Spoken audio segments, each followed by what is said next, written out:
শনিবার দুপুর 1টা নাগাদ কোচবিহার জেলা বিজেপি কার্যালয়ে পানিশালা অঞ্চলের সাধারণ সম্পাদক বিকাশ রাজভোর সহ 20 জন তৃণমূল কর্মী এবং ডাওয়াগুড়ি অঞ্চলের মোতালেব মিয়া সহ 25 জন তৃণমূল কর্মী এদিন কোচবিহার জেলার বিজেপির সভাপতি সুকুমার রায়ের হাত ধরে যোগ দিলেন বিজেপিতে। এদিন যোগদান করার পর তারা জানান, তৃণমূলের দুর্নীতির বিরুদ্ধে রুখে দাঁড়াতেও বিজেপির হাত শক্ত করতে তাদের এই যোগদান।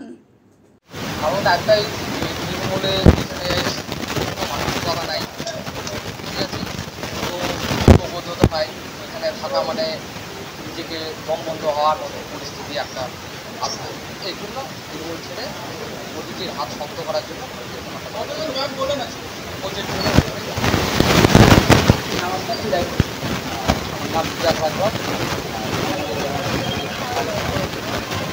পানিশালা অঞ্চলের তৃণমূল কংগ্রেসের সাধারণ সম্পাদক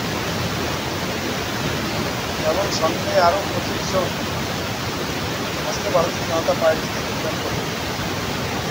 এরপরেও আরও কয়েক দফায় যোগদান আছে আজকে।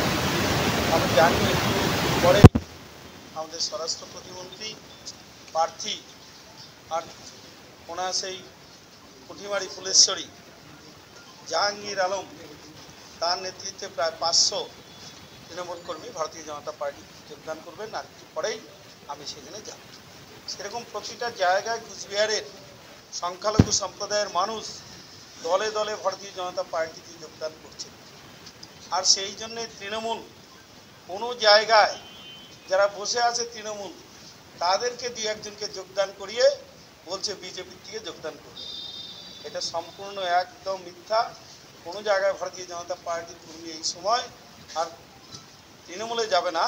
তৃণমূলের সমস্ত কর্মী আর কয়েকদিনের মধ্যে 10 থেকে 12 তারিখের মধ্যে তৃণমূল প্রায় পরিষ্কার হবে।